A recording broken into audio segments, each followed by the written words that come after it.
Por la señal de la Santa Cruz de nuestros enemigos, líbranos, Señor Dios nuestro. En el nombre del Padre, y del Hijo, y del Espíritu Santo. Amén. Señor mío y Dios mío, creo firmemente que estás aquí, que me ves, que me oyes. Te adoro con profunda reverencia. Te pido perdón de mis pecados y gracia para hacer con fruto este rato de oración. Madre mía Inmaculada, San José, mi Padre y Señor, Ángel de mi guarda, intercedan por mí.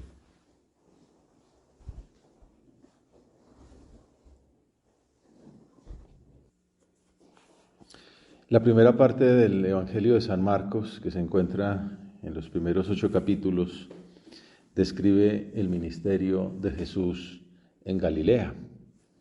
Esa zona norte, donde el Señor había crecido, se caracterizaba por ser limítrofe y por facilitar el encuentro con personas de otras etnias diversas a la judía. Así sucede, de hecho, en la escena que contemplaremos ahora. Dejando Jesús el territorio de Tiro, pasó por Sidón, camino del mar de Galilea, atravesando la Decápolis. El Señor evade intencionalmente el paso por territorio judío por prudencia ante las contradicciones que ya empezaban a crecer con los escribas y los fariseos, pero también para mostrar la universalidad de su mensaje, que no era solamente para el pueblo hebreo, sino que estaba destinado a todas las naciones. La fama de Jesús va creciendo también en esas zonas inesperadas. Y le presentaron un sordo, que además apenas podía hablar. Y le piden que le imponga la mano. La palabra griega para describir su dificultad de lengua es mojigalos. La traducción sería que habla mal, o tartamudo, podríamos decir. Por el capítulo 15 de Mateo se supone que este hombre es un pagano, por lo cual el Papa Francisco afirma que ese sordomudo, que es llevado ante Jesús, se transforma en el símbolo del no creyente que cumple un camino hacia la fe. Imaginemos cómo era la vida de aquel joven. Benedicto XVI consideraba que estaba cerrado, aislado. Para él era muy difícil comunicar. Sería un hombre solitario, con dificultades para relacionarse, quizá con Dios, seguramente con el mundo. Tal vez podría tener una vida interior muy grande, pero la catequesis recibida habría sido insuficiente. Pues, como dice San Pablo, la fe nace del mensaje que se escucha. Ante la petición de la gente, Jesús no se hace rogar, sino que tiene con él dos gestos peculiares. Se retira a solas con el enfermo y usa signos físicos, además de las palabras. Él, apartándolo de la gente, a solas, le metió los dedos en los oídos y con la saliva le tocó la lengua. Que lo tome aparte quiere decir que el Señor está preocupado ante todo del bien del muchacho. Un exégeta dice que no quiere un milagro espectacular. El protocolo que sigue tampoco es mágico, sino que muestra a Jesús ajustado a los usos corrientes de la época. Por ejemplo, la saliva se consideraba terapéutica en esos tiempos. El mismo maestro lo usará también más adelante para curar al ciego de Betsaida, en el siguiente capítulo. Y mirando al cielo, suspiró. Ese levantar los ojos, ese suspiro, muestran que se trata de una curación difícil. Tampoco es un signo mágico, sino una oración intensa al Padre, pidiéndole que envíe su Espíritu para la curación de aquel paciente. Mirando al cielo, suspiró. Una vez más, Señor, eres ejemplo de vida de oración. ante todo lo que tengamos por delante, cuando las cosas se ponen difíciles, en todos los momentos, lo más importante, la vida de oración. Primera enseñanza que podemos sacar, bueno, ya hemos hablado del interés universal, del afán de almas, de ir a donde están los más lejanos.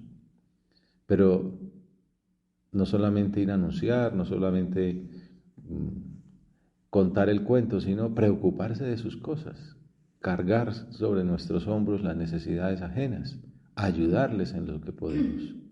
Y la principal ayuda, la oración, el trato con Dios, la lucha por nuestra santidad personal. En su libro autobiográfico, el Papa Francisco recuerda la época del COVID y dice que el periodo de soledad provocado por el confinamiento, que a tanta gente le hizo daño, la encerró en sí misma, o le desató pues demonios que tenía ahí guardados, lo que fuera. El Papa, ¿qué le pasó? Ese periodo me ayudó también a no caer en la tentación del egoísmo. Pues, ¿qué hizo para no ser egoísta? Pude rezar más y pensar más en la gente. No puedo hacer balance cómo fue mi COVID, ¿no? Nos recordamos que fue una época buena para hacer deporte y tal, o que nos atendieron muy bien, o bueno, que el Señor se portó muy bien con nosotros en medio de tanta dificultad. Bueno, también gracias a Dios se pudo hacer mucha labor y trabajar desde casa y fomentar iniciativas para ayudar a los necesitados. Pude rezar más, pensar más en la gente. Así resume el Papa su actitud del tiempo de la pandemia. Pude rezar más. Lo más importante, pude rezar más. Además, también reflexioné mucho sobre cómo afrontar mi papel de obispo de Roma cuando hubiera pasado la crisis. Rezar, pensar, ayudar, servir. Uno a veces piensa que lo que hay es que hacer mil cosas, ¿no? Y la vida, los encargos nos ponen de pronto mucho embeleco y bueno, la gente necesita nuestro trabajo. Pero la prioridad, rezar más, pensar más, reflexionar, obviamente con Dios. Y más adelante formula una conclusión para las circunstancias actuales. Quiero añadir que también hay que rezar más. Se reza demasiado poco en esta sociedad líquida, arrastrada por la inmediatez de los acontecimientos, que ya no permiten pararse un segundo a pensar. Se reza poco en familia. Mientras Jesús, que está en un terreno extranjero, diríamos, que está con un caso difícil de curar, mirando al cielo, suspiró. Importancia de la oración, necesidad de la oración. Hay que rezar más, hay que pensar, reflexionar, hablar con Dios, salirse de esa inmediatez, rezar más en familia. Estamos sacando propósitos, también comprometernos menos para poder hacer mejor lo que tenemos entre manos. Volvamos a la escena del Evangelio. Después de rezar, de levantar los ojos al cielo, de pedir el Espíritu Santo, su fuerza, le dijo, Efetá, esto es, ábrete. El evangelista transcribe la misma palabra que Jesús pronunció en arameo, Efetá, ábrete.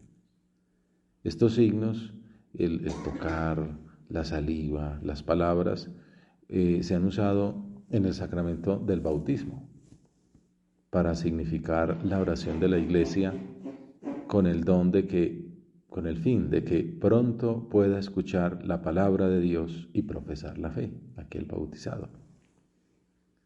Como escribió San Ambrosio, el sacerdote te toca los oídos para que se te abran a la explicación y sermón. La fe viene del oído, para que escuches la palabra de Dios.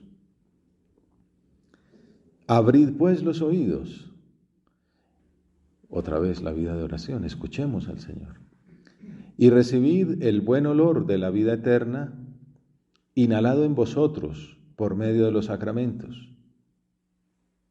Esto os explicamos en la celebración de la ceremonia de apertura, cuando hemos dicho Efetá, ábrete.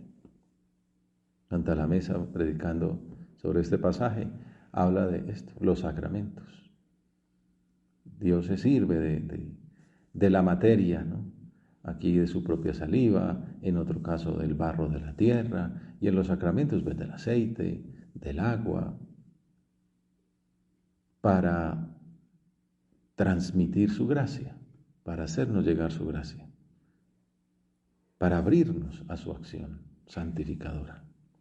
Bueno, en este caso, como también en los sacramentos, el efecto es inmediato.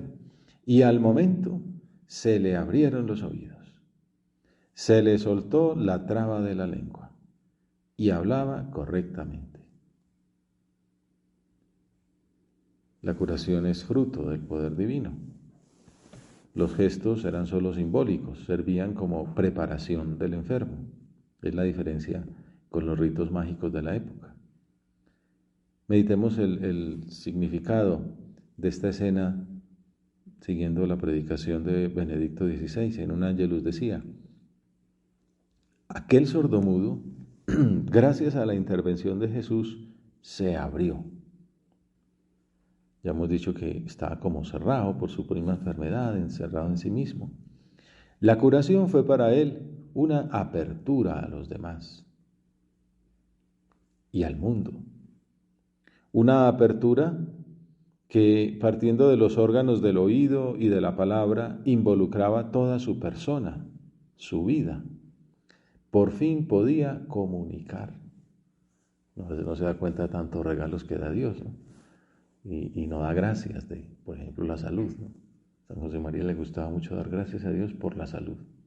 Cuando atendía personas que venían a visitarlo, y algunos pues traían un hijo enfermo, siempre daba gracias al Señor por ese don, y eso pues que él también tenía todas esas consecuencias de la diabetes.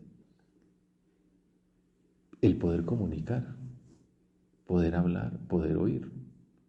A veces se piensa las dificultades, los problemas, y no se da cuenta tantos dones que el Señor nos da.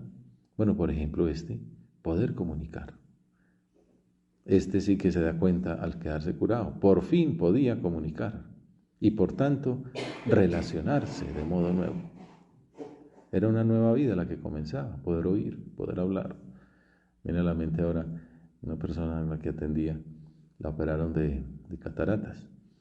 Y entonces, pues les pregunté, ¿cómo está? ¿Cómo quedó? Me dice, muy bien, ahora veo caras. Me impresionaba, estaba acostumbrado a ver bultos ahí ¿no?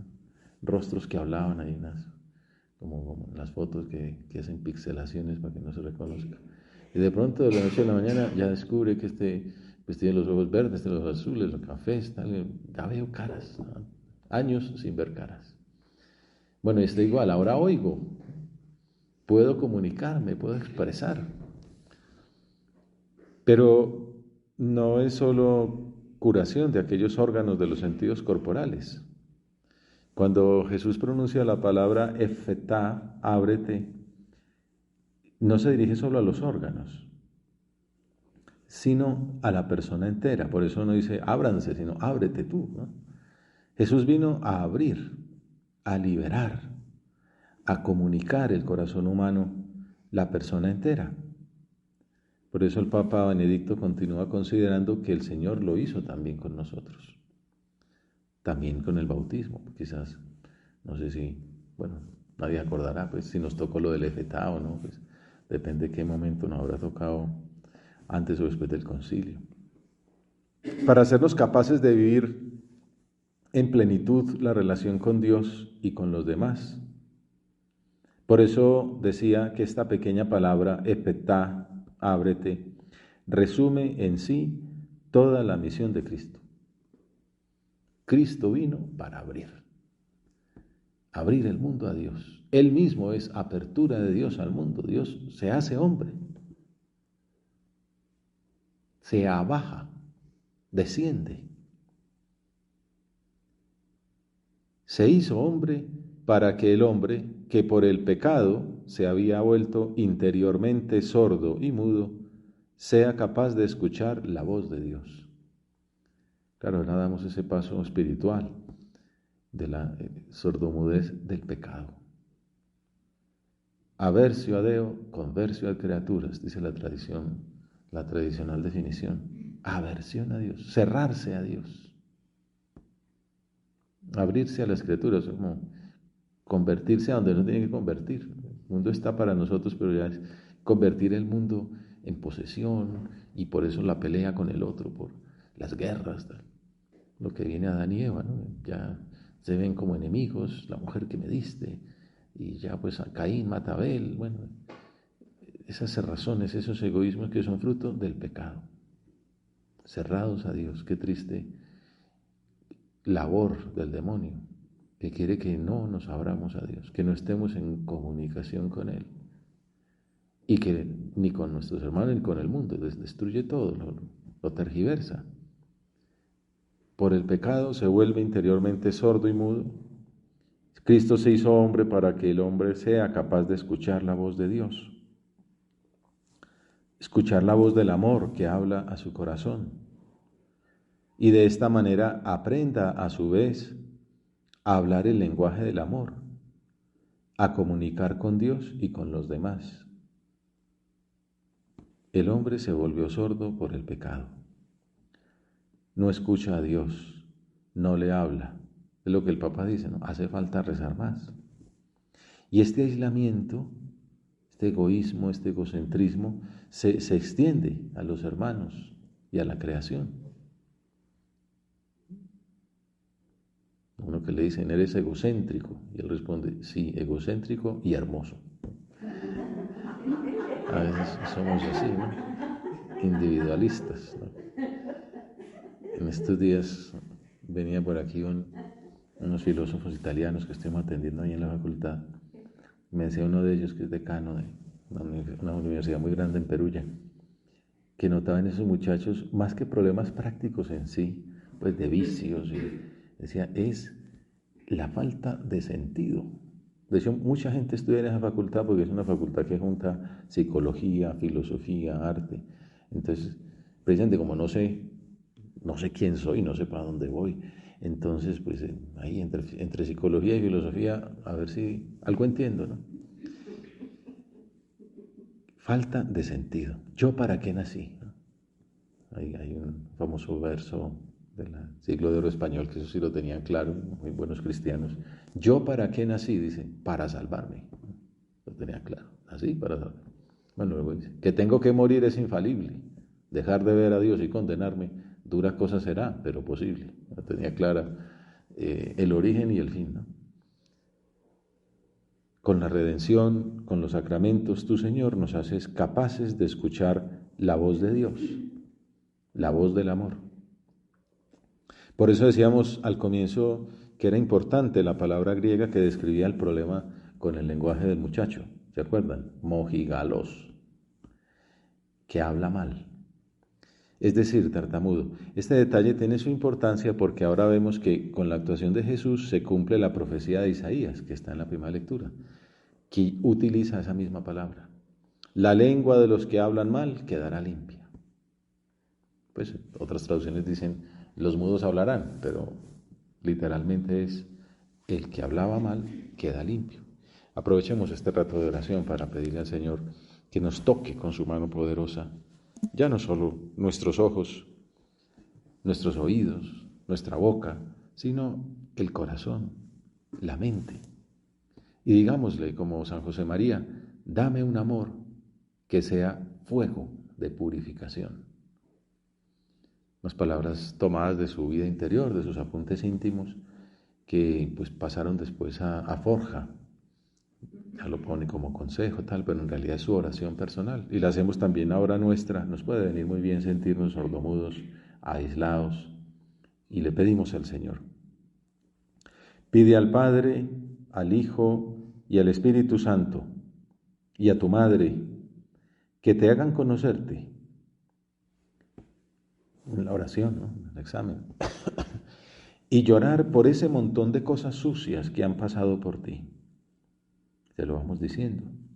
Ayúdame, Señor, a conocerme, a llorar ese pecado que me ha aislado, que ha pasado por mí dejando, tanto pozo. Y a la vez, sin querer apartarte de esa consideración, esa primera parte de examen, de dolor, dile, como curación, dame, Jesús, un amor como hoguera de purificación. Una buena ejaculatoria. Dame, Jesús, un amor como hoguera de purificación. Por el fuego se purifican pues los alimentos, los instrumentos quirúrgicos, por ejemplo, pues no en el fuego, en el autoclave, que son altas temperaturas que matan todos los bichos. Señor, dame un amor como hoguera de purificación. El fuego del Espíritu Santo, obviamente. Donde mi pobre carne, mi pobre corazón, mi pobre alma, mi pobre cuerpo se consuman, limpiándose de todas las miserias terrenas. Y ya vacío todo mi yo, llénalo de ti. Que no me apegue a nada de aquí abajo. Que siempre me sostenga el amor. Ese sostenerse, en otra ocasión lo hace en la filiación divina, ¿no? Que me sostenga, que solo me sostenga el considerarme hijo tuyo. El amor como fuego de purificación, como hoguera de purificación. Recupera, Señor, restaura nuestra capacidad de relacionarnos, la comunicación contigo, con los demás, con el mundo. Como le gusta decir al cardenal Ratzinger, luego lo aplica nada más y nada menos que a la Virgen. Si el hombre se hace verdadero, hablando de la importancia de la verdad, si el hombre se hace verdadero, se hace bueno. Y también se hace bueno el mundo. ¿Qué es lo que hace María? María con su sí, con su relación con Dios, ella sí que está abierta a Dios, hágase en mí según tu palabra, pues se hace más buena todavía y hace bueno el mundo a su alrededor, pues atrae al Hijo de Dios. Por el bautismo, la persona humana comienza, por decirlo así, a respirar el Espíritu Santo, dice Benedicto. Aquel que Jesús había invocado del Padre con el profundo suspiro para curar al sordomudo. Bueno, hasta ahí llega un poco la escena de la curación y el evangelista concluye con un par de apuntes más. En primer lugar, el mandato del secreto mesiánico y luego la conclusión que saca la gente después de aquel milagro. Él les mandó que no lo dijeran a nadie, pero cuanto más se lo mandaba, con más insistencia ellos lo proclamaban. Es la tercera vez que pasa, ¿no? El tercer milagro, después del cual Jesús les prohíbe que hagan publicidad del suceso porque quiere hacer más énfasis en el papel redentor de la cruz, que él no es un taumaturgo, sino un redentor. Pero por tercera vez le desobedecen. ¿Quién se va a callar ese severo milagro, no? Todos habían visto al sordomudo y ahora lo ven, como se dice por ahí, ¿no? Hablando más que nunca, ¿no? Es como estrenando esa posibilidad maravillosa.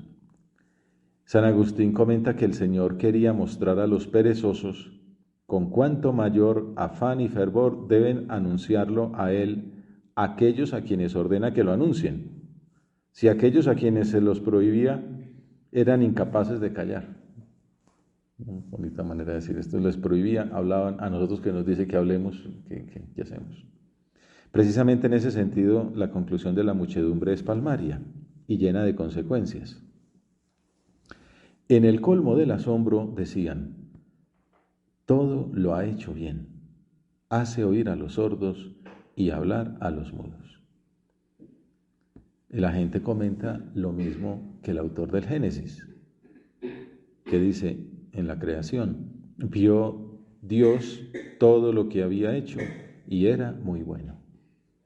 Que sabemos, San José María lo comentaba, le servía para aplicarlo a nuestra llamada a la santidad, que se pueda decir de nosotros, todo lo ha hecho bien, todo lo que había hecho era muy bueno. Es considerando ese modelo de Jesús. Ahí está, aprended de mí.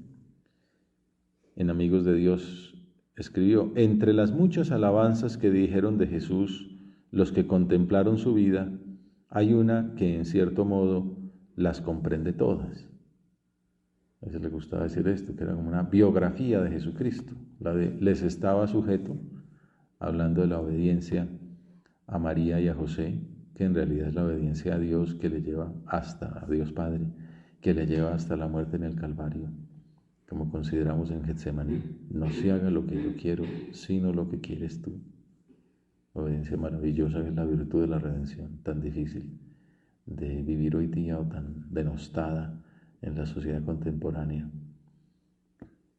Pero esta, como gran definición, todo lo ha hecho bien. Me refiero a aquella exclamación cuajada de acentos de asombro y de entusiasmo, que espontáneamente repetía la multitud al presenciar atónita sus milagros. Todo lo ha hecho admirablemente bien. Le gustaba citarlo en latín: pene omnia fecit. Los grandes prodigios, curar un sordomudo, pero también las cosas menudas, cotidianas, que a nadie deslumbraron, pero que Cristo realizó con la plenitud de quien es perfecto Dios y hombre perfecto. Y bueno, aquí ya hay toda una teología, una cristología poderosa, ¿no? De ver pues a Cristo como hombre perfecto, como Dios perfecto, que pues ejerce esa perfección en su vida diaria. Y por eso es modelo nuestro, ¿no? Aprendan de mí, aprendan de mis virtudes. Si toca hacer grandes prodigios, grandes sacrificios, pues se hacen. Pero lo nuestro es las cosas menudas, la vida cotidiana, el trabajo ordinario, la vida familiar, los encargos, la vida social, las obligaciones normales, que a nadie deslumbran. Eso es lo que nos santifica.